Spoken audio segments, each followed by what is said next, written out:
everyone, Rick from Rick's RC and more. This isn't RC related really, but I decided to pick up a ultrasonic cleaner. I got this off Amazon. This is the 10-liter model. Even the 10-liter, like there's the size of your basket. It's good for cleaning various things. One of them being carburetors and stuff, so I picked one up. I'm going to try it out.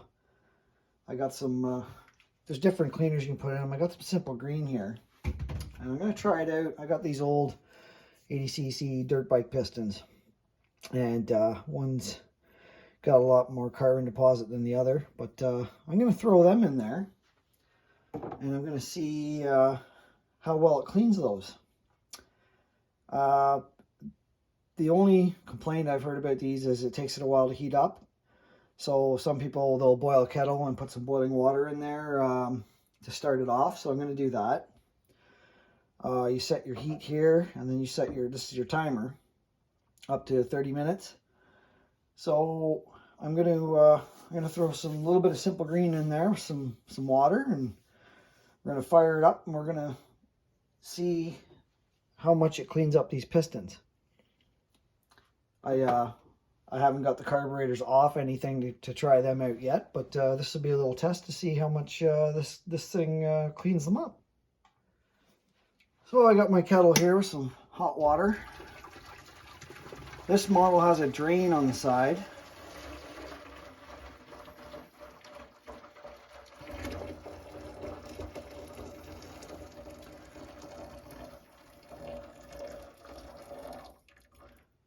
Whatever you are cleaning, you do need to make sure it's completely submerged.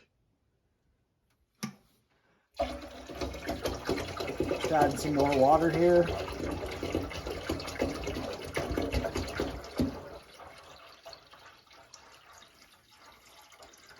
They recommend you have it unplugged when you're filling it, of course.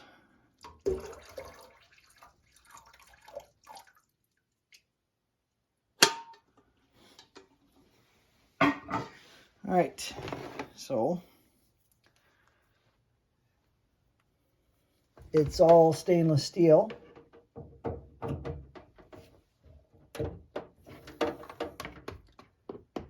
There's a on-off switch on the back of it. One other complaint I did see is those switches tend to go, so I'll just unplug it and plug it in. So we're going to set our temperature here.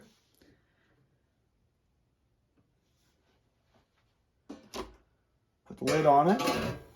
They do recommend in the instructions that you let it warm up before cleaning parts. Here's your temperature settings in Fahrenheit. For something like this, you want a high temperature. There's your timer knob, and on the side there's your drain. You can, that is threaded, so you could thread a hose on there and run it somewhere. I'm going to add some cleaning solution here to it.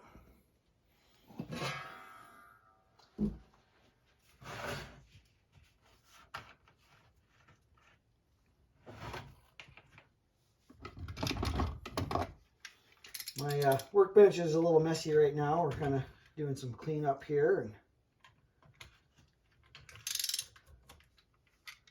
and I've seen some other videos where guys have used like pine sol in this. You could also, people use these to clean jewelry, glasses.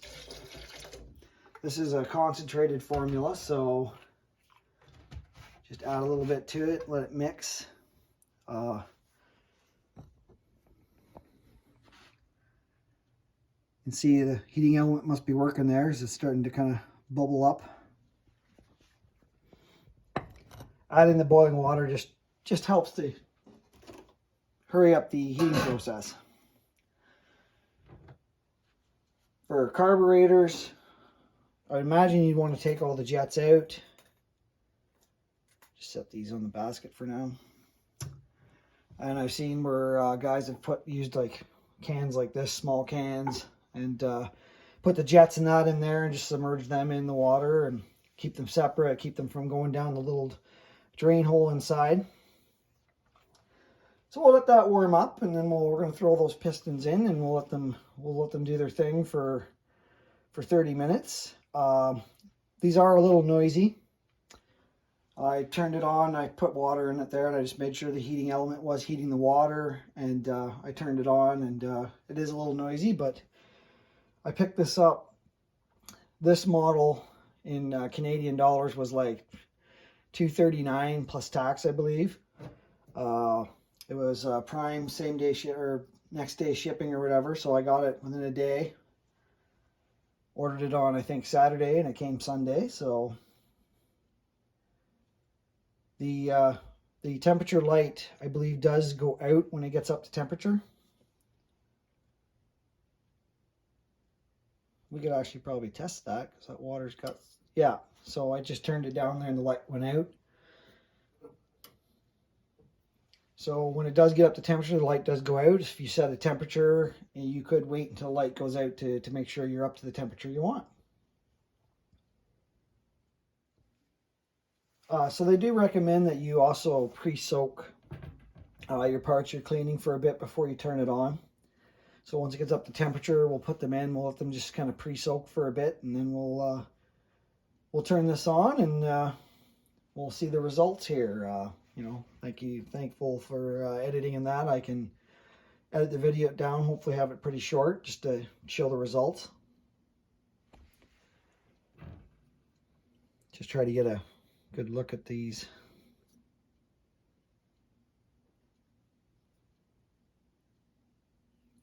I'll leave the rings on them. This piston here, you can see it's got some pretty good scoring on it. Obviously, the cleaner's not going to fix that, but we got some corrosion kind of on there. We'll see what it does with that. I left the wrist pins in as well there, with the one with a little bit of corrosion on it, and we'll just see how everything looks once we get this through the cycle. So we're still not quite up to temperature, but if I turn the knob down here, kicks out about 130-ish. So we're getting there. It's probably been about 15 minutes since I put the boiling water in it and turned it up to the 176 Fahrenheit. I think we got probably enough heat there now. I'm going to start pre-soaking. The temperature is probably going to drop when I put these in because the pistons were out in the shop, and it is cold out there.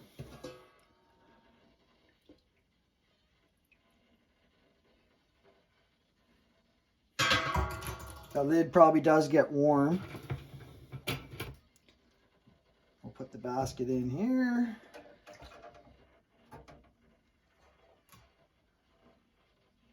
Let me just, as you can see, the pistons are completely submerged. There is a fill line on this guy up here. It's just an indentation around to let you know that's as much water and solution you should put in it. So we'll put the lid back on here, and we'll just let them pre-soak for a bit, and then we'll turn it on.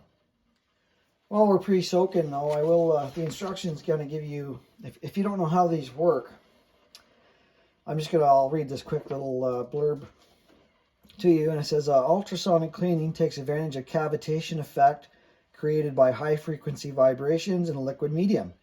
This cavitation effect creates micro bubbles that implode and then burst rapidly and with great force.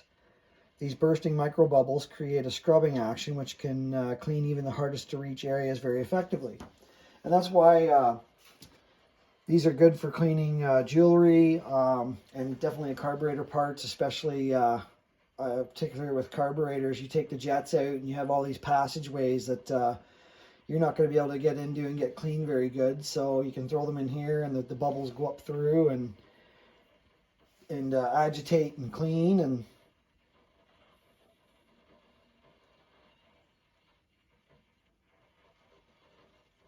I currently have two snowmobiles, a dirt bike, and an ATV. Now the ATV is fuel injected, but the dirt bike and the snowmobiles, there's 5 carburetors right there. And I like to clean my carburetors once a year, generally before the season starts. For the snowmobiles or the dirt bike, take the carb off and clean it. If you clean your carburetors every year with one of these, you may get away with just putting the carburetors themselves in without taking all the jetting out. But the the carburetors on the snowmobiles I currently have, I just picked them up recently here, so I don't know how clean the carburetors are. So I'm going to give them a good cleaning. I'll take the jets and everything out and throw them in here and clean them up and see how they turn out. There's still snow here. It's still cold out, so I'm not getting into taking anything apart currently. So I figured I'd put these pistons in and just see what happens. You should see when you start this and it's working. You should see the water will kind of start to get dirty. That tells you that it's cleaning, so that's a good thing. So we're not quite up to temperature yet, but I'm going to turn it on because it is time consuming waiting for it to heat up. It's been close to half an hour. It's still not up to the 176 even with the boiling water to assist it. So I've only got so much time today. So I'm going to fire it up and you'll get an idea how noisy it is. It does vibrate a little, obviously, because of the action going on there, the bubbles. Of course, when removing the lid on these, you do need to be careful because you do see the steam coming up. Make sure you don't burn yourself. So let's give it.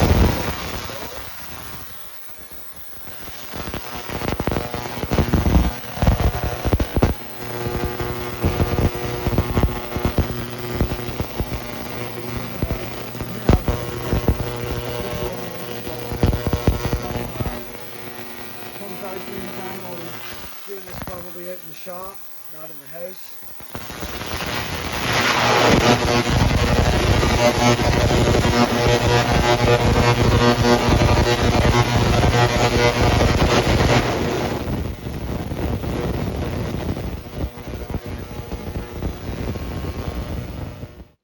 Alright, so 30 minutes has gone by.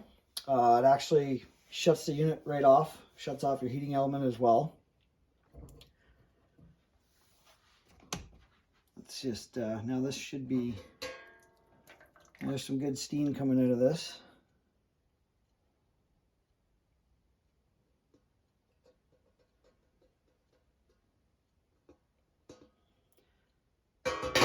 That lid does, you can pick the lid up with your bare hand, but the surface of the lid is warm, so be careful, you don't want to burn yourself.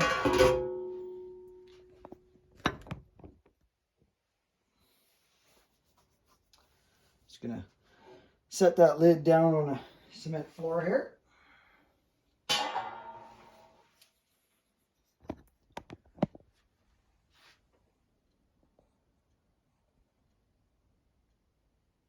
You can see deposits all laying in the bottom of the tank there.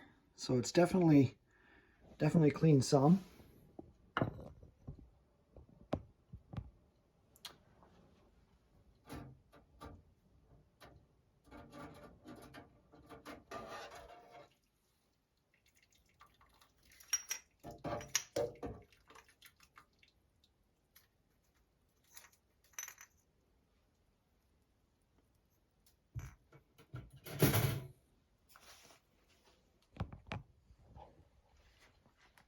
Yeah, you can see the dirt and deposits down in the tank.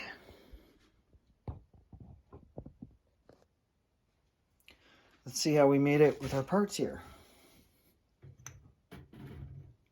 They are warm.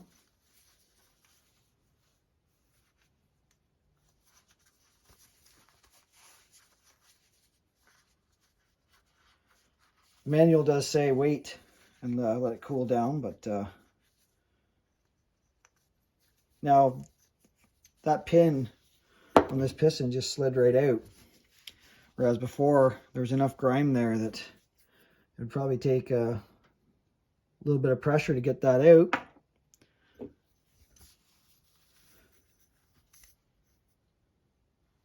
I'll have to do a kind of a before and after, but it certainly does look cleaner. Let's grab this other one. The pin's ready to fall out of this other one here too. Let's get that hot water. That is, whew, yes, she's warm. This pin here is a little tighter coming out. I actually can't get it all the way out, not by hand. But you can see the shine on the pin, and you can see where that piston does look a lot cleaner.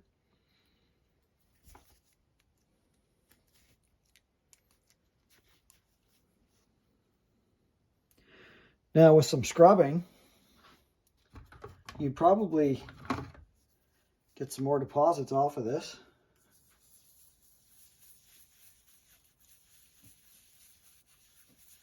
Just take a little bit of the fluid with a toothbrush here and just kind of do some scrubbing.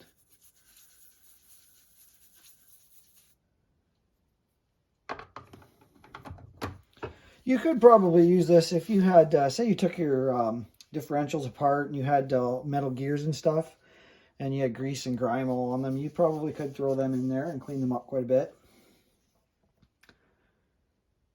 You can now, I don't know how well you could see it before, but on top of this piston you can see where it's 50 over. And the little arrow, I don't know if my camera will focus on that. Seeing it in, with your own eyes is obviously better.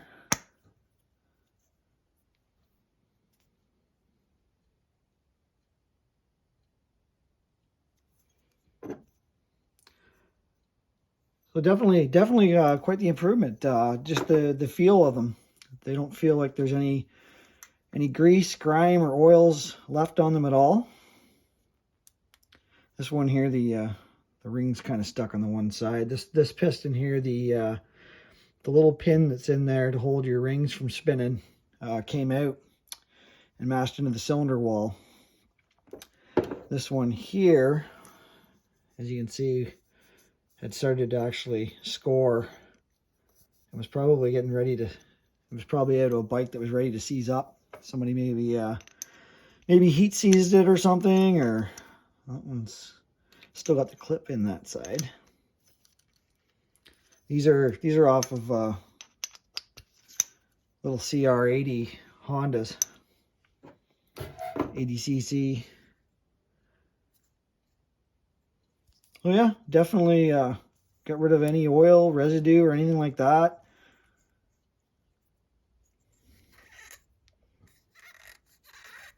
Squeaky clean.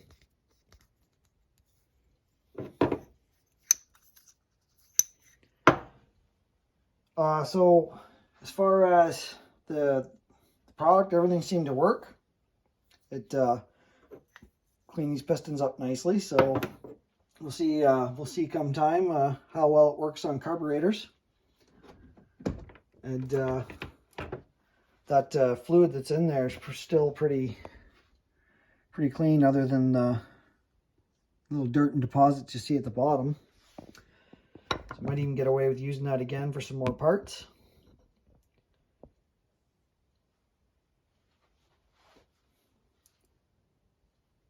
And you still feel the heat coming off of that. Everything's stainless steel on this, so you shouldn't have any issues with any rusting or anything like that. It's got a fair bit of weight to it, even without the fluid in there. I went with the 10-liter size though, because as you see, you've got there's your drain, so that's kind of the bottom of your tank. So you still have your heating element and everything, all your ultrasonic parts underneath. So if you wanted to clean 2 carburetors at the same time, I would say you at least need this 10-liter model. You could probably go with the 3-liter if you're doing just some small carbs. There's your maximum fill line there. Obviously you don't want to put bare minimum water in here. You want so much water, which it kind of I just can't really get that to focus that well, but